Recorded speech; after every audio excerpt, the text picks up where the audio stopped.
통해서 내가 뭔가 잘못한 것이 없는가, 나의 잘못, 뭐 어떤 것들은 내가 잘못해서 오는 것들이 상당히 많거든요. 그리고 또 하나는 이 어려움이나 문제들이 올 때 우린 복음 가진 사람들이기 때문에, 전부 다 복음 가진 사람들이기 때문에 이 문제를 통해서 혹시 사단이 나를 건드리고 있지 않는가, 사단의 전략이 숨어 있지 않는가, 이런 걸 봐야 되겠고, 또 한 가지는 문제, 어려움, 그리고 여러 가지 많은 그러한 닥쳐오는 그러한 혼란을 통해서 우리가 알아야 될 것은 세상에 모든 구조, 무슨 정치, 경제, 그 다음에 무슨 교육, 모든 분야의 구조가 모순된 것들이 굉장히 많습니다. 이런 세상에 모순된 것들로 통해서 우리 삶에 문제가 오지 않는가도 우리가 살펴봐야 됩니다. 오늘 에레미야는 굉장히 많이 핍박을 받았어요. 오늘 보니까 시위대들 감옥에 갇혔습니다. 왜 갇혔죠?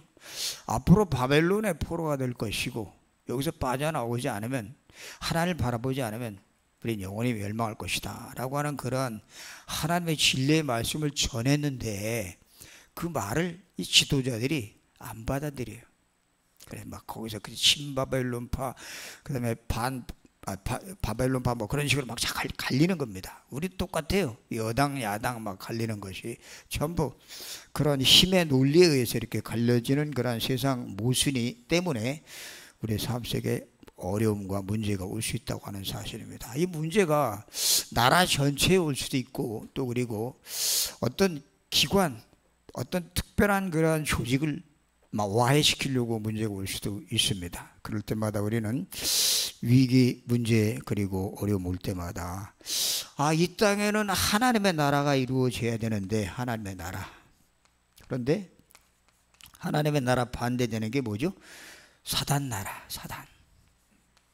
이 사단 나라와 하나님 나라, 이 중간에 우리가 지금 살고 있습니다. 어디? 세상에. 그렇죠? 이 세상에 살고 있는 우리에게 이 하나님의 나라가 이루어지는 역할을 해야 될 사명을 저에게 주셨는데, 저 여러분 주셨는데, 이것이 이 마귀가 지금도 건재하고 있기 때문에, 지금도 이놈이 살아있기 때문에 휴가도 안 가요. 명절도 없어. 그렇기 때문에 우리를 자꾸 공격한다는 겁니다. 그래서 우리가 정말 이러한 그 어려움이 오고 문제가 오고, 그리고 사건이 생기고 위기가 올 때마다 우리가 생각해야 될 것은, 정말 내가 정말 내 속에 하나님의 나라가 이루어지고 있는가, 내 속에, 나. 그리고 나를 통해서 이 현장에 이 하나님의 나라가 계속 확장되어 가고 있는가를 확인해야 되겠고, 그리고 우리는 이제 앞으로 죽으면 어디 가죠? 당연히 천국 갑니다. 그렇죠? 저 천국 가야 될 그 하나님 나라가 정말 나에게 보장이 되어 있는가, 이걸 늘 확인을 해야 됩니다. 이것이 바로 되어져야 우리가 어떤 일이 벌어지냐, 사단의 왕국, 사단의 요새를 깨뜨릴 수가 있습니다. 사단의 왕국, 요새, 요즘 그런 말이 계속 나오잖아요. 사단의 왕국을 깨뜨려라, 사단의 망대를 무너뜨려라.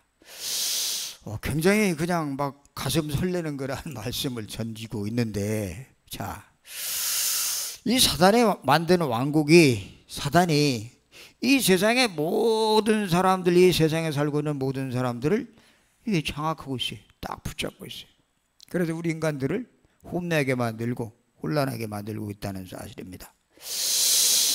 어느 정도냐, 안 믿는 사람들은 이거 뭐 몰라도 상관없어요. 뭐 어차피 사단의 종이니까, 마귀의 밥이니까 몰라도 상관없어요. 그러나 우리가 믿는 사람들이 삶 속에서 문제가 오고 사건이 생길 때에 이런 하나님의 나라와 세상 나라, 사단의 나라의 세 나라의 이 구조를 제대로 우리가 확인하지 못하면 꼼짝없이 당합니다. 그래서 마태복음 12장 28절 29절에 말씀하기를, 그러나 내가 하나님의 성령을 힘입어 귀신을 쫓아낸 것이면 하나님의 나라가 이미 너에게 임하였느니라. 그렇습니다. 그러면서 말합니다. 강한 자를 결박하지 않고야 강한 자 어떻게 그 집안에 들어가서 시간을 늑탈하게 되냐. 강한 자가 우리 복음을 누리고 복음을 전달해야 될 하나님의 사람들을 공격합니다. 마귀가, 강한 자가. 어느 정도냐? 마태복음 12장 43절에 45절에 보면 그 더러운 귀신이 그 집에서 나갔을 때에 그 집에 와보니까 비고 소재되고 술이 되었거늘 이보다 더 악한 귀신 7을 데리고 들어가서 그 안에 거하니 그 사람의 나중 형편이 전보다 더욱 심하게 되느니라. 복음이 우리 속에 깊이 뿌리 내리지 않으면 사단은 그냥 종교 생활하는 사람들, 복음을 갖고 있지만 누리지 못하는 사람들을 공격하는데 어떻게? 전보다 더 악한 귀신 일곱 귀신. 마가복음 5장에 보면 고라사 광인이 나오죠. 그건 아주 안 믿는 사람이에요. 안 믿는 사람. 이 안 믿는 사람이 어느 정도냐? 귀신에게 붙잡혔는데 몇 마리? 2,000마리의 그 군대 귀신, 2,000의 군대 귀신. 왜? 거기 보면 2,000마리의 그 수천 마리의 그 돼지떼가 바닷가로 침몰하는 사건이 나오잖아요. 수없이 많은 군대 귀신에 붙잡혀 있는 모습들이 보입니다. 근데 귀신은 숫자가 무한정이에요. 무한정. 널려 있어요, 귀신. 때문에 우리가 이런 사실들을 정확하게 알아야 되고, 이것이 바로 세상에서 사단이 자신의 왕국을 구축해 나가는데 아주 결정적인 역할을 하고 있는 그러한 요소구나 하는 것을 우리가 확인을 해야 됩니다. 어느 정도냐? 고린도후서 10장 4절 5절 뭐라고 말합니까? 우리의 싸움은 육에 대한 싸움이 아니오 견고한 진을 파는 강력이라. 모든 이론을 파하며 하나님 아는 것을 대적하여 높아진 것을 다 파하고 모든 생각을 사로잡아 그리스도에게 복종케 하니. 그렇습니다. 모든 이론, 이 세상에는 수없이 많은 이론들이 오늘도 계속 생겨나고 있습니다. 계속 새로운 정보들이 생겨나고 있습니다. 이 모든 이론들이 이 사단이 이용하는 도구가 된다는 사실입니다. 복음을 정확하게 모르는 때문에 우리는 이 사단의 망대를, 사단의 왕국을 완전히 깨트리는 그 작업 속에 들어가지 않으면 예수를 믿음에도 불구하고 이런 것들이 잔뜩 우리 속에 내재되어 있기 때문에 우리가 이것에 붙잡혀서 평생을 살아가면서 참다운 평안과 기쁨과 감사를 누리지 못한 채 그냥 마귀의 종노릇을 하게 되는 것을 보게 됩니다. 이 세상신이 고린도후서 4장 4절에 보니까 이 세상신이 믿지 않는 자들의 마음을 혼미케 하여 그리스도 영광의 복음의 광채가 미치지 못하게 하매니 그리스도는 하나님의 형상이니라. 아주 정확하게 우리에게 말씀을 통해서 사단이 얼마나 집요하게 믿는 사람들을 공격하고 있는가를 아주 구체적으로 하나씩 말해주고 있습니다. 뭐 수없이 많죠. 수없이 많아요. 그럼 우리가 이 어려움이 오고 문제가 올 때에 그 문제가 나의 잘못으로 된 것이라면 고치면 돼요. 고치면 돼. 그러나 이것이 사단의 전략이고 이 모순된 세상을 통해서 우리에게 다가오는 그러한 고난이라면 우리는 한번 생각해 봐야 됩니다. 그리고 거기에서 사단의 전략이 뭔가를 우리가 분명히 알아야 되겠고 이 사단의 전략을 분명히 깨닫고 우리가 깊은 기도 속에 들어갈 때 흑암의 망대가 완전히 무너지는 그러한 축복을 우리가 누리게 될 수 있다는 사실입니다. 그래서 우리가 기억할 것은 내 힘으로 이건 절대로 해결이 안 됩니다. 내 힘, 나의 힘. 세상에는 세상 교육, 세상 이론은 그렇게 가르치고 있습니다.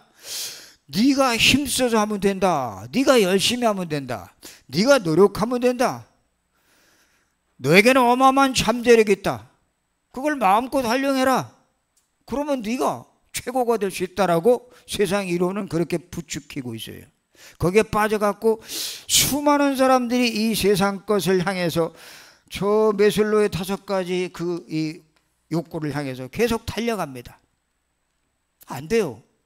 저는 뭐 아예 학교 다닐 때 공부를 못했으니까 이런 건 상상도 못했어. 아예 낙심하고 포기하고 좌절하고, 그래 내 인생은 그냥 여기서 끝나는갑다 라고 생각을 하고, 정상? 꿈도 못 꿔. 그냥 어느 정도 올라가면 다행이지. 어느 정도가 뭐예요?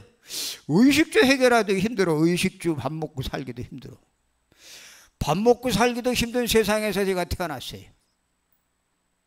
요즘에는 기초수급자도 밥을 다 먹여줘. 요즘엔 다 먹을 수 있어요. 요즘에. 얼마나 좋은지 몰라요. 아무것도 안 한 노숙자도 다 먹여주고, 저 감옥 안에 들어있는 저 사람도 다 먹여줘요. 그렇죠? 너무 좋은 복지가 너무 아주 그냥 풍요롭게 잘 밑바닥부터 꼭대기까지 잘 깔려져 있는 세상에서 우리가 살고 있기 때문에 이런 부분들은 생각지도 못하고 살아가는 사람이 많은데, 이 모든 이론을 파하고 모든 생각을 사로잡아 그리스도에게 복종한다? 이거는 누구에게 하는 얘기입니까? 굉장히 그 층이 높은 사람들에게 던지는 얘기. 많은 생각을 하고 많은 그러한 이론을 끄집어내고, 그리고 많은 그러한 조직을, 전통을 만들어내는, 규례를 만들어내는 그러한 유대인들, 그 사람들에게.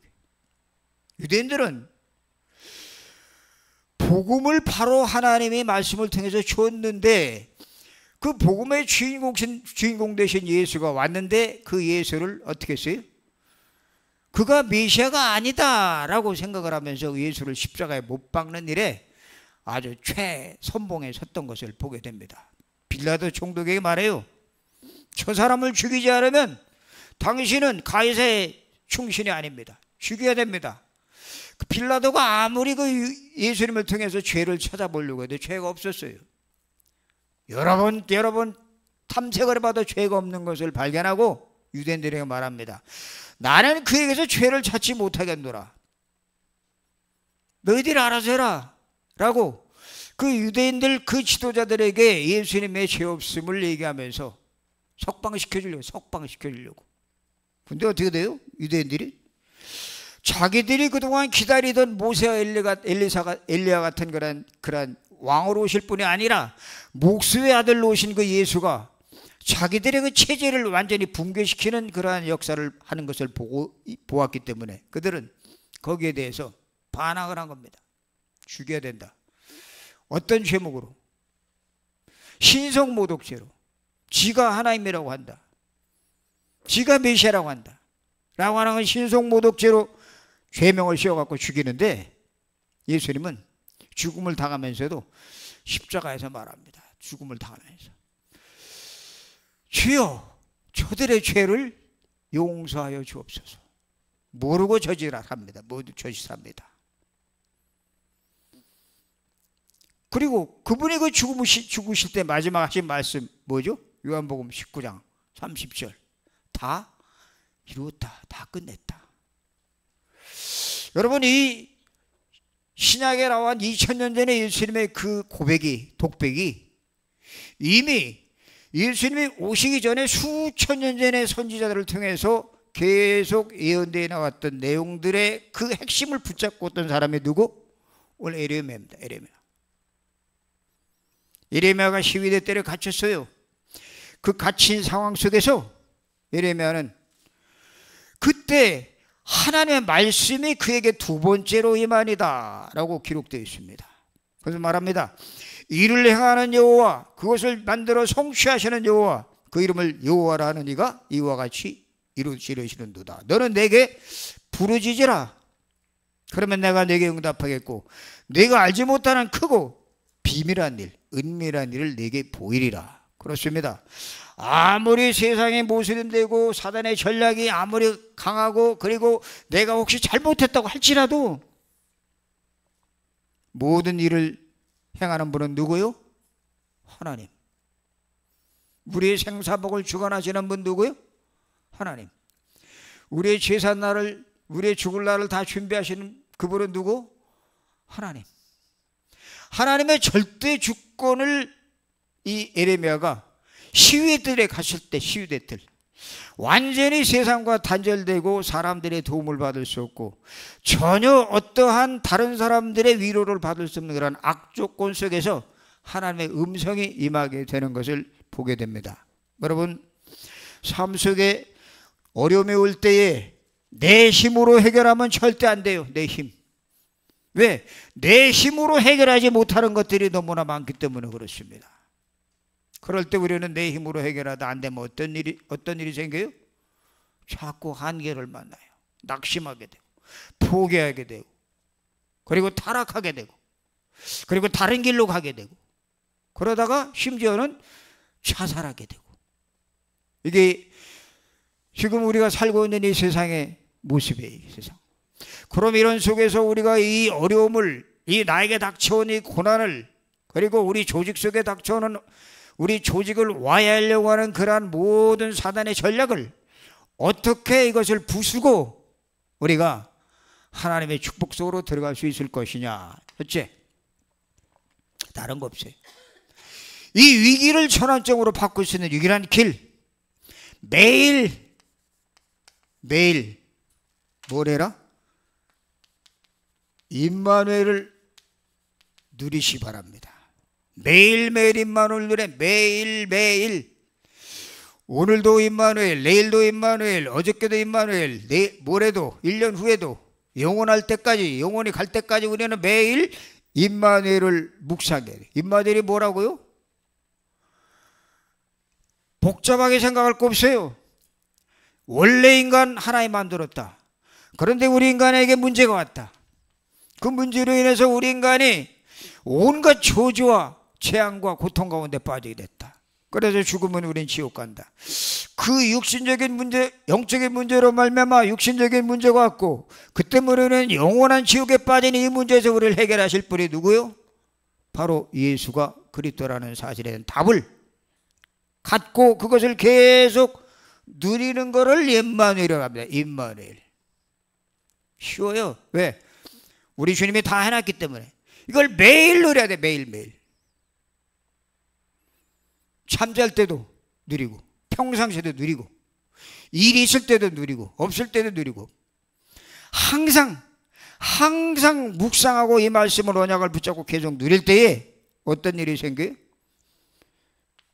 새 은혜를 주십니다. 새 은혜. 여러분 밥을 늘 먹는다고 해서 밥이 질립니까?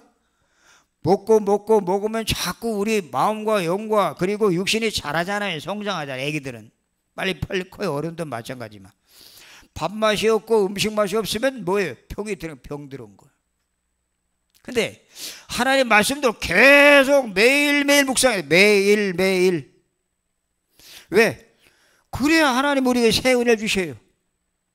그래야 내가 아무리 악조건 속에 있다고 할지라도 그 악조건에서 견디고 살아남을 수 있는 힘이 생겨. 힘. 매일 먹어야 됩니다. 매일. 말씀을 매일 묵상해야 돼. 이 매일 묵상하는 사람은 차를 타고 와도 묵상하고 밤에 잘 때도 묵상하고 새벽에도 하고 일어났을 때도 하고 화장실 갔을 때도 샤워할 때도 항상 묵상하는 그 묵상의 이 시스템이 돼 있어요. 계속 돌아가요. 말씀이. 누구를 만나도 똑같고 어떤 상황이 있어도 상관이 없습니다. 매일 묵상해야 됩니다. 요셉이 우리가 잘 아는 요셉 그리고 우리가 잘 아는 다윗 내가 여호와의 말씀을 주야로 묵상하는 도다. 주야. 요셉은 여호와께서 요셉과 함께 하심으로 함께 임마누엘. 어떻게? 매일매일 이 말씀을 아버지 야곱에게 전달해 줬던 그 말씀을 해와 달과 별이 꿈꾸게 만들었던 그 말씀을 언약의 말씀을 깊이 매일매일 묵상한 것이 요셉이에요. 그래서 감옥이 괜찮았어요. 감옥 생활이 재밌었어요. 종시본들 만나고 신하들 만나고 왕궁에 갔을 때도 그 총리 자리에 그냥 연연해 하지 않았어요. 왜? 그걸 통해서 자기 형제들을 만나고 자기 민족들을 만날 것이고 그리고 또 애굽을 그 강대한 애굽을 통해서 237 5천 종족 나라에 복음을 전할 수 있는 그러한 기회가 열렸기 때문에 하나님의 계획을 붙잡아 있기 때문에 전혀 흔들림 없었던 것이 이 두 사람, 뭐 두 사람뿐이에요. 많지. 이 사람들 뿐이니까 성경에 나온 이 사람들만 주인공이에요. 여러분들이 주인공인 줄로 믿으시기 바랍니다. 나 때문에 경주가 산다. 나 때문에 이 237 5천 종족이 살아날 것이다. 누구 때문에요? 나. 난 나이가 많아서, 난 늙어서, 난 병들어서 그런 소리 하지 마세요. 저와 여러분 때문에. 하나님이 저와 여러분 때문에 이 병원을 움직여 가시고, 저와 여러분 때문에 그 교회를 움직여 가시고, 저와 여러분 때문에 이 지역에 많은 외국인들을 불러주신다는 사실을 우리가 확신하셔야 돼요. 그러면 이 경주가 굉장히 재밌는 동네가 되버려요. 전 신혼여행 여기 왔고 수학여행 여기 왔습니다. 그때 좋았지 뭐. 근데 여기 와서 이렇게 복음을 전하게 될 거는 생각지도 못해. 우리 최 목사님 만나고 같이 이렇게 움직일 거 생각지도 못해.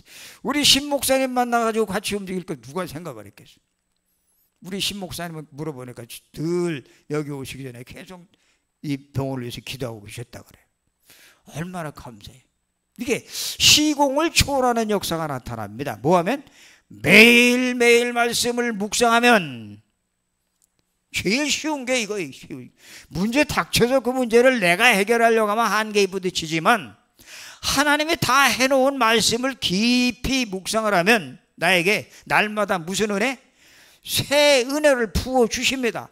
새 힘을 주십니다. 날마다 날마다 은혜가 쏟아져야 세상 살아가는 맛이 나지. 어저께 받았던 은혜 또 오늘 또 되풀이하고 또 똑같은 거 계속.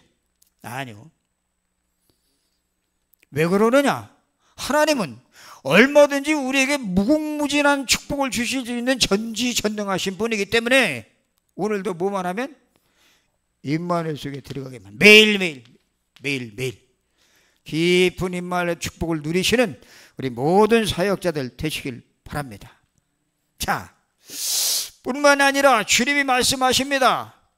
요한복음 19장 30절에 뭐라고? 다 이루었다. 우리가 문제 오고 사건이 올 때 이 흑암의 망대를 무너뜨리는 유일한 방법, 다 이루었다는 어디서 하신 말씀이에요? 십자가가 어디에 있는 산이에요? 갈보리산. 갈보리산의 언약을 우리 속에 깊이 각인시키는 겁니다. 갈보리산 언약. 갈보리산, 감람산, 마가다락방 많이 듣잖아요. 이 앞에 것 갈보리산 언약이 각인되지 않으면 그 뒤에 것 감람산, 마가다락방의 역사가 안 와요. 안 와. 그럼 갈보리산에서 예수님께서 뭐 하시면서 이런 소리 했냐? 뭐 하시면서 이런 소리 했죠? 십자가에서 죽으면서. 십자가에서 죽으시면서 하신 말씀 다 이루었다. 아니 죽은 사람이 뭘 이룬 거, 뭘 이뤄? 죽으면 다 이 세상 원리로는, 세상 논리로는 죽으면 다 끝나지. 뭘 했단 말이야. 근데 이 양반이 죽어야만이 우리의 뭐가? 근본적인 문제가 해결되기 때문에 이분은 인간의 몸으로 오신 이 하나님은 뭐하러 오셨어요? 죽으려고. 죽어야 되고 죽어야 돼요. 안 죽으면 안 돼요. 죄 없는 사람이 죽어야 되고 동정녀 처녀의 몸에서 태어난 그분이 여자의 우선이 죽어야 되고 구약의 영원전부터 계셨던 그분이 죽으려고 인간의 몸을 입고 오셔서 십자가에 몸을 던진 거예요. 그 죽음이 통해서 우리와 뭐가? 우리 인간이 절대 해결할 수 없는 근본 문제. 사단이 쳐놓은 어마어마한 망대, 아담과 하와를 건드렸던 그 엄청난 흑암, 한 사람으로 말미암아 죄가 세상에 들어오고 죄로 말미암아 사망이 왔나니 이와 같이 모든 사람이 죄를 지었으므로 사망이 모든 사람에게 이르러니라 라고 말씀했던 그 사망의 권세를 깨뜨리려고 이분이 십자가에 죽으시면서 하신 말씀 뭐라고? 다 이루었다. 어디서? 갈보리산. 우린 갈보리산 노래를 늘 부릅니다. 이 갈보리산에서 모든 문제를 다 끝냈다는 사실. 기가 막힌 노래, 기가 막힌. 근본 문제를 완전히 해결했다는 사실. 여기서 우리가 기억해야 될 것이 있습니다. 아니 도대체 선악과를 따먹은 아담과 나와 무슨 상관이 있느냐? 그리고 2000년 전에 십자가에 죽은 예수와 나와 무슨 상관이 있느냐? 이거를 우리가 깊이 누리지 못하고 있는 거예요. 아담이 선악과 따먹은 그 원죄에 빠진 그 사건은 그게 누구예요? 그게 나의 나. 그게 나라는 사실이 믿어지는 유일한 길은 묵상을 통해서만이 되어지는 거예요.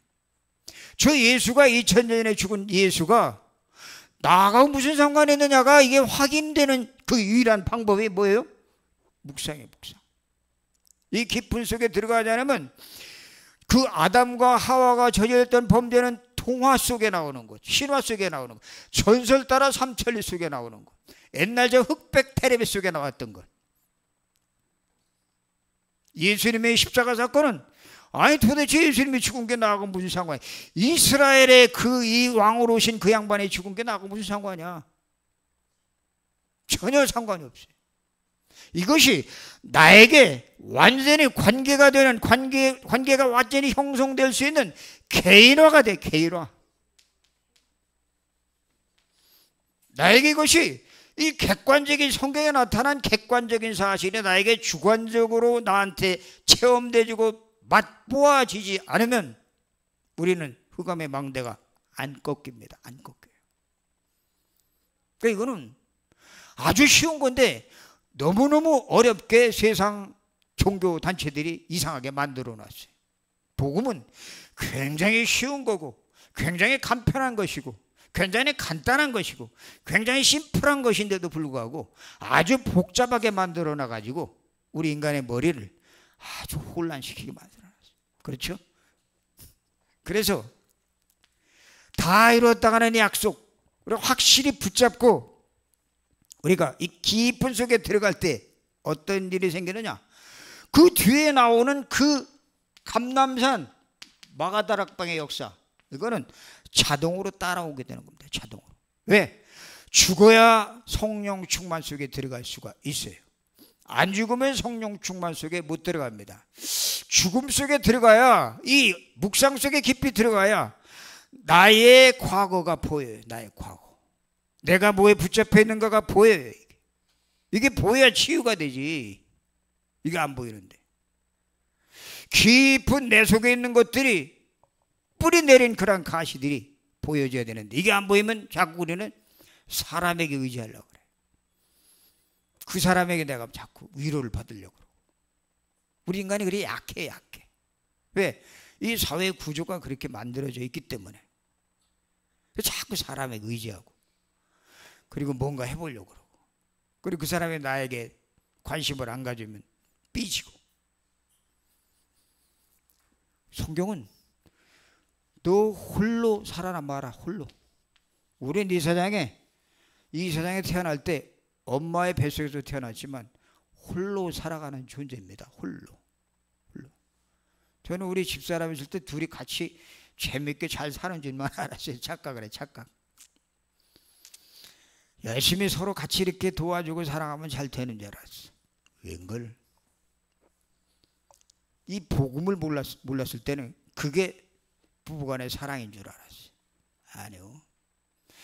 이 복음 속에 깊이 들어가는 그 기도의 축복 속을 누리다 보니까 완전히 각각 다른 삶을 살고 있어요. 다른 삶. 각각 방향이 틀려. 우리는 돌아가신 분에 대해서 굉장히 많이 그러한 그 안타까움과 그리고 애잔함을 품고 있습니다. 근데 그럴 필요 없어요. 왜? 이 어마어마한 축복을 누리고 있는 사람은 살다가 어느 때 어느 순간 무슨 사건이 생겨서 하나님 불러가실지 몰라요.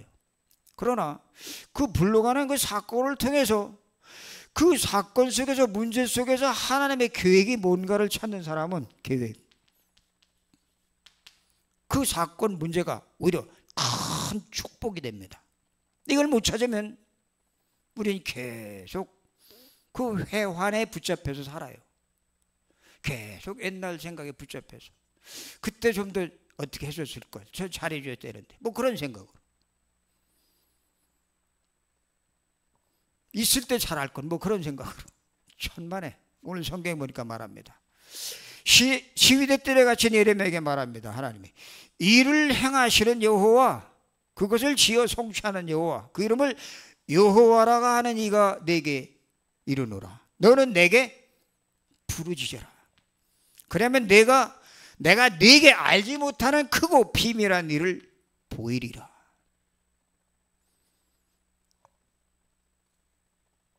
우리는 살아가면서 모든 하루하루의 삶을 내가 뭘 해서 살아가는 줄로 착각을 하고 있습니다.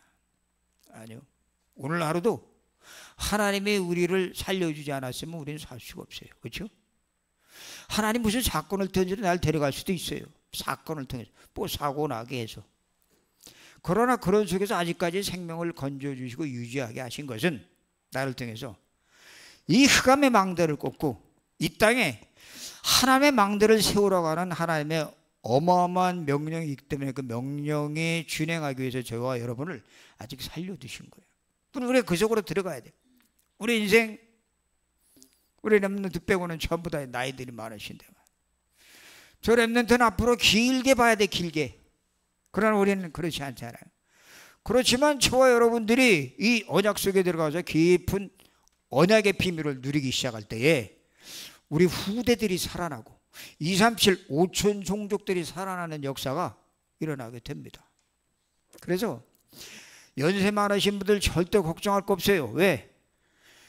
아브라함도 나이가 한참 많이 들어서 130가 돼서 기운이 지나요 하나님에게 다 갔더라 그렇게 말하고, 모세 같은 경우는 120세가 되어서도 팔팔했다가 하나님 불러가시는 경우가 있어요. 그러니까 어떨 때 어떻게 하나님 불러가시는지 몰라요. 저는 매주 목요일마다 경산 요양본에 가면 그분들한테 얘기합니다. 휠체어 타고 있는 그분들한테. 당신들의 생명은 하나님의 손에 있습니다. 비록 과거에 교회에서 무슨 생활을 했건, 직위가 어떻건, 과거의 세상에서 어떤 직분을 가졌건 그런 것 생각하지 말고 지금 내가 이 속에 들어와 있는가, 임마누엘. 지금 내 신분이 하나님의 자녀가 맞는가. 그리고 당신들이 병실에 돌아가서 이 임마누엘을 계속 누리는 그 삶이 되어지고 있는가. 그렇다면 임마누엘을 누리고 있는 당신들을 통해서 후손들이 영적인 영향을 받게 될 것이다. 그것이 당신들이 해야 될 일입니다. 그 얘기만 해주고 와요. 할 건 뭐 있어야지. 움직이도 못하고 교회도 못 나가고 그냥 꼬박 그냥 요양원에 누워있는 분들에게, 그런 분들을 이렇게 보면서 야, 이게 참 이렇게 팔팔하고 움직일 수 있는 분들하고 같이 이렇게 대화를 하니까 막 그냥 신난다고, 신나. 그래서 아, 이게 참 이 목사님의 렘넌트 만나면 힘이 솟는다는 이유가 저 소리구나. 그래. 그렇다면 경주에 렘넌트 없나요? 많죠. 그죠? 그 많은 렘넌트 2, 3, 7, 5천 종족, 각국에서 오는 그 외국인들, 그 자녀들, 그놈들이 한국말 모르고 그 나라 말도 잘 모르는 애들 많아요. 그놈들 누가 우리 복음 먼저 가진 부모들이 살려야 돼요. 그걸 놓고 우리 최 목사님과 같이 이렇게 기도하면서 그래, 우리 교회 이름을 살리는 교회라고, 살리는 교회. 목사님이 다 이렇게 지으신 건데, 그래서 저 목사님 저 이름도 잘 지었다. 살리는 교회. 그래서 그래, 살리는 교회를 통해서 뭐 지금 아무것도 없지만 괜찮아요. 상관없이 그런 언약을 마음에 품고 모든 민족, 모든 족속을 제자 삼아라. 가서 치유해라. 땅 끝까지 내가 너에게 함께 할 것이다. 이 언약 속에 들어간다면 지금 고통이, 지금 어려움이, 지금 위기가 어마어마한 인생의 전환점이 될 수 있다는 사실을 잊지 마시기 바랍니다. 제가 지난주에 제주도에 있는 렘넌트한테 전화를 받았어요. 목사님, 제가 장애인센터에서 이렇게 근무하고 있는데 공부를 좀 더 해야 되겠어요. 그래. 무슨 공부? 복지학과를 가가지고, 복지과를 지금 복지 자격증을 따고 있는데 좀 더 공부를 해서 복지 분야에 석사, 박사 학위를 좀 받고 싶어요. 그런 얘기를 하더라고요. 그래서 제가 그랬어요. 야, 그 골치 아프게 그런 거 하지 마. 공부 많이 해봤자 그 네 머리 가지고는 맨날 그 장애인들 복지만 하다 끝나버려. 그러지 말고 이 세상에는 모든 사람들이 다 복지 대상자야. 복지 대상자. 건강한 사람도 복지 대상자, 성공한 사람도 복지 대상자, 전부 복지 대상자니까 그런 한 분야에만 초점 맞추지 말고 전체 모든 사람들이 복지 대상자라는 사실을 알고, 예수님은 그 전체 사람들에게 복지하다 가셨으니까 예수님의 복지가 뭔지를 네가 기도하면서 그 공부하는 시간에 마음껏 직장에서 돈 벌고 시간을 조금 할래 해가지고 온라인 공부를 좀 해볼래? 하고 그렇게 제가 말했어요. 돈 벌면서 해야 되니까. 그랬더니 생각해 보겠다고 이런 얘기를 하더라고요. 그래요. 바울이 말합니다. 빌립보 3장 8절에 뭐라고요? 내가 그동안 모든 아는 것 지식, 모든 아는 내가 모든 배웠던 그런 모든 것들, 모든 규례, 율법, 흠없는 율법, 그리고 가지고 있는 모든 배경, 그런 것들을 모두 다 그리스도로 아는 지식 앞에는 모든 걸 다 해로 여긴다. 다 버렸다는 말이 아니라 우선순위를 바꿨다. 우선순위. 그래서 말합니다. 그리스도라는 지식이 최고의 지식이다. 최고의 지식. 그렇습니다. 웬간한 그런 철학을 배웠다는 사람들이 신학 공부를 해가지고 설교를 하는 거 보면 자꾸 철학 얘기를 하대요. 철학 얘기를. 철학적. 듣기도 싫은 얘기. 바울은 뭐라 말합니까? 이 세상 철학은 무슨 학문? 초등학문이다. 초등학문. 그래요. 이 사단의 망대 깨트리는 거 간단합니다. 왜? 다 해놓으셨기 때문에. 누가? 그리스도가. 그래서 이 속에만 깊이 들어가서 우리가 깊은 누림 속에 들어간다면 저와 여러분을 통해서 죽기를 무서워함으로 평생 사단의 종로로 타는 자들을 건져내고 살려내고 치유할 수 있는 그런 엄청난 축복이 저와 여러분에게 예비되어 있다는 사실을 기억하시고 이 축복을 또 한 주간 더 깊이 누리는 우리 한 주간 우리 사명자들 되시길 주 이름으로 축원합니다. 하나님 아버지 은혜를 감사합니다. 오늘도 저희들에게 귀한 말씀을 통해서 우리가 붙잡아야 될 언약이 얼마나 가치 있고 귀중한 것인가를 알게 하심을 감사합니다. 약속 붙잡고 승리하는 한 주간 또 묵상을 통해서 하나님의 역사를 체험하는 한 주간 되어지게 도와주시옵소서. 감사합니다. 예수 그리스도 이름으로 기도합니다. 아멘. 우리 502장 찬송 1절 4절 부르면서 헌금하겠습니다. 502장